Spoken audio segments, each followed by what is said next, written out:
La saga de l'Alliance israélite universelle, racontée par Georges Bensoussan, au micro d'Ariel Danan. Bonjour, bienvenue dans ce nouvel épisode de la saga de l'Alliance israélite universelle, émission où en compagnie de l'historien Georges Bensoussan, nous parlons de l'histoire de cette institution de l'Alliance israélite universelle qui fête cette année le 160e anniversaire de sa fondation. Bonjour Georges Bensoussan. Bonjour Ariel Danan. Alors, ensemble, nous avions évoqué la semaine dernière la formation des maîtres, la formation des instituteurs à travers la création de l'ENIO, l'École normale israélite orientale, où les instituteurs et institutrices étaient formés 3 ou 4 ans avant de prendre leur premier poste. Et donc, il faut insister dans l'émission que nous allons consacrer aujourd'hui aux maîtres de l'Alliance, il faut insister sur cette notion de premier poste, sur leur installation à ces jeunes instituteurs, parce que la plupart du temps, il s'agit d'aller dans une région qu'ils ne connaissent pas du tout, après 4 ans où ils ont été formés à Paris, et ils s'installent alors qu'ils sont extrêmement jeunes. Ils commencent leur carrière d'instituteurs, ils ont à peine 20 ans, des fois même un peu moins. Donc il s'agit véritablement d'un choc pour eux, d'un choc à la fois culturel, financier, physique également certaines fois. C'est une épreuve pour eux, ce premier poste. Tout à fait. Et ce choc, en fait, il est déjà présent lors de leur formation à l'ENU, en particulier pour les jeunes femmes. Et c'est ce qui explique d'ailleurs qu'un certain nombre de jeunes femmes ne finissent pas leurs 4 ans de scolarité et démissionnent avant parce que la pression sociale de la famille est trop forte. La pression intellectuelle, le choc culturel est trop fort, le déchirement personnel, la rupture avec le milieu d'origine conduit chez certaines d'entre elles à un sentiment de trahison et les conduit finalement à abandonner avant les 4 ans et rentrer chez elles. Bon, c'est beaucoup moins vrai pour les futurs maîtres, les jeunes hommes. Alors voilà le maître nommé, il a un premier poste, il ne peut pas refuser cette affectation, à noter d'ailleurs qu'il n'est jamais affecté dans son pays d'origine et il reçoit un ordre de mission. Il a un budget très limité pour s'y rendre et c'est ce qui explique qu'il va trouver les moyens les plus économiques pour s'y rendre et que son périple va durer 3, 4, 5, 10 jours parfois. Et il reçoit un petit pécule pour pouvoir s'installer, 500 francs. 500 francs, ça ne nous dit rien à nous aujourd'hui en 2020. 500 francs, c'est environ 5 mois d'un salaire d'instituteur en milieu de carrière dans la France de cette époque-là, des années 1880-1900 à peu près. Mais avec cela, il doit se meubler, se loger, acheter un trousseau et assurer les premières dépenses, c'est-à-dire que c'est un viatique relativement modeste. Il rejoint son poste et il doit d'abord avoir pour première mission, une fois qu'il a enfin trouvé où se loger, c'est souvent une pauvre chambre assez misérable, il doit se familiariser avec la ville, se familiariser avec la population juive et non juive, plus ou moins bienveillante, je parle même de la communauté juive, connaître les rabbins, connaître les notables, se faire accepter d'eux, et souvent d'ailleurs affronter l'opposition de certains de ces notables, de certains de ces rabbins. Ça n'est pas facile pour eux dans un premier temps, et d'autant qu'ils sont, vous l'avez dit, jetés dans le bain, dans un milieu qui leur est complètement étranger la plupart du temps, qu'ils sortent de 4 ans de formation à Paris où ils ont eu le temps de s'occidentaliser, de goûter au charme des Lumières et de la vie française, même si leurs loisirs étaient relativement rares. Et d'emblée, jeté dans un milieu souvent difficile, souvent arriéré, souvent archaïque, c'est un véritable traumatisme qui va en choquer plus d'un et qui laissera des souvenirs cuisants à nombre d'entre eux.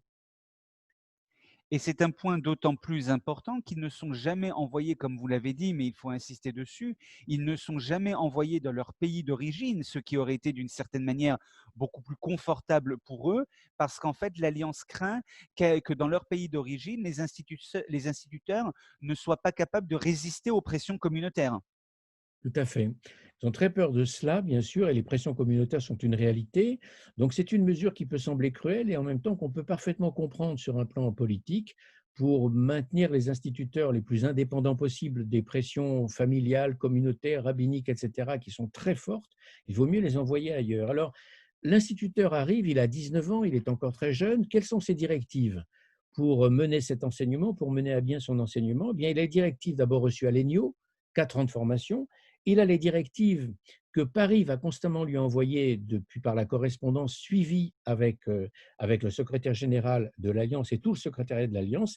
S'y ajoute à partir de 1903 un manuel qu'on peut considérer comme le viatique des instituteurs et institutrices de l'Alliance, les instructions aux professeurs, qui est en fait un manuel qui est calqué sur celui de l'instruction publique française qui est paru 6 ans plus tôt. C'est un manuel de 1903 qui est un véritable code de vie. Ce que l'Alliance lui demande, en fait, c'est dans un enseignement qui est marqué par la dévotion à la France, la dévotion à l'Occident, à l'esprit des Lumières, c'est surtout de ne pas choquer la population locale, de ne pas choquer les normes locales, l'orthodoxie, en un mot, d'être tout à fait conforme à la vie locale pour ne pas se couper de la population, car finalement, c'est bien les enfants de cette population-là qu'on est chargé d'enseigner.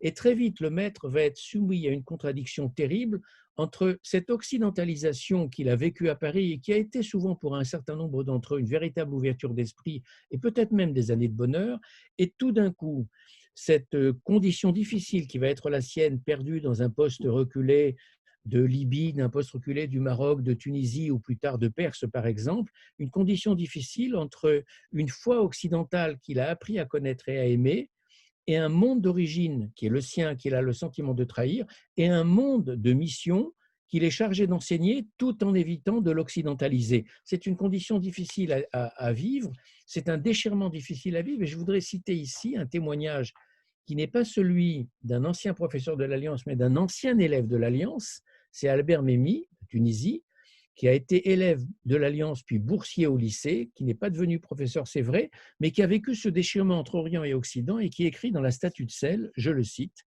« Devant l'impossible union des deux parties de moi-même, je crois que tous les anciens professeurs de l'Alliance pouvaient se reconnaître dans ce tableau, je décidai de choisir entre l'Orient et l'Occident, entre les croyances africaines et la philosophie, entre le patois et le français, il me fallait choisir.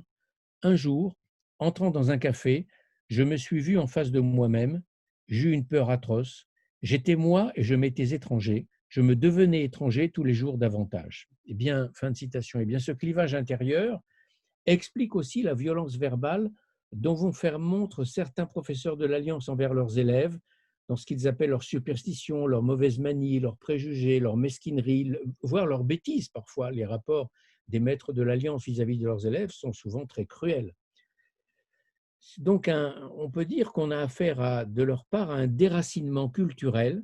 Alors effectivement, on a souvent qualifié les professeurs de l'Alliance des hussards noirs de la République, comme la fameuse formule de Péguy pour les instituteurs français. Ça leur convient tout à fait, oui, mais ces hussards noirs, un peu d'ailleurs comme les hussards noirs de la République dont parlait Péguy, qui sont des hommes, des femmes déchirés entre leur milieu d'origine et leur milieu d'appartenance nouveau, cette toute petite, infime bourgeoisie, eh bien, ces maîtres de l'Alliance, eux aussi, seront des hommes et des femmes déchirés entre leur monde d'origine et leur nouveau monde d'appartenance, parce qu'en fond, s'ils appartiennent à un petit monde de notables, à des semi-notables, en fait, ils ne sont pas reconnus dans le monde bourgeois. Et ce que je veux dire par là, c'est qu'ils sont de nulle part. Ils ne sont plus vraiment de leur monde d'origine. Ils ne sont pas vraiment du monde de la bourgeoisie, parce qu'ils ne sont pas reconnus comme tels. Ils sont entre deux, et c'est une position particulièrement difficile. Alors, il y a bien sûr maintenant une troisième question, c'est d'où viennent-ils ces maîtres de l'Alliance ?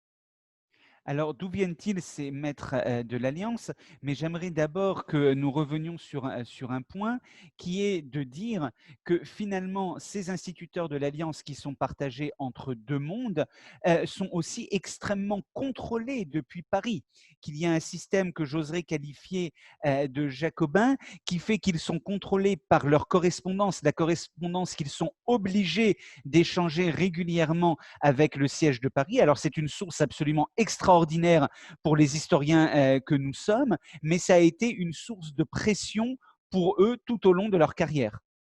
Tout à fait. Les directeurs d'école doivent un rapport mensuel à la direction de l'Alliance. Les maîtres adjoints, c'est comme ça qu'on les appelait, doivent également correspondre avec la rue Trévise ou la rue La Bruyère plus tard, mais de façon moins fréquente. Ces rapports de l'Alliance, quand on lit ces rapports des directeurs, par exemple, qui sont eux-mêmes des enseignants, je l'ai dit dans une émission précédente, ils doivent 24 heures de cours par semaine, c'est quand même beaucoup. Eh bien, ces rapports sont des rapports très travaillés. il leur demande des heures et des heures de travail et ils reviennent à intervalles réguliers. Et on sent dans ces rapports qui sont lus scrupuleusement par Paris, ce qu'ils font l'objet d'une surveillance constante de la part de Paris, de réprimandes souvent, de reproches souvent, parfois cruels même, avec un manque de compréhension et un manque d'empathie de la part de Paris qui leur sera souvent reproché. C'est-à-dire qu'ils sont soumis à une surveillance constante, ce qui va aggraver leurs conditions d'existence dans un monde souvent archaïque, avec des salaires de misère, dans des logements qui ne sont guère plus reluisants, avec une surveillance omniprésente de Paris et souvent un manque d'empathie de la part de la direction française de l'Alliance.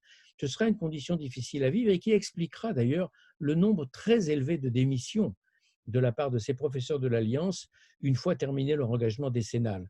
Mais reste à voir d'où viennent-ils, parce que la grande erreur serait de penser qu'ils venaient pour l'essentiel du monde arabo-musulman. On verra la semaine prochaine sans doute que ça n'est pas le cas. Exactement, Georges Bensoussan, merci beaucoup et rendez-vous la semaine prochaine pour un 3e épisode consacré aux instituteurs, plus spécifiquement de l'Alliance. La saga de l'Alliance israélite universelle, racontée par Georges Bensoussan, au micro d'Ariel Danan.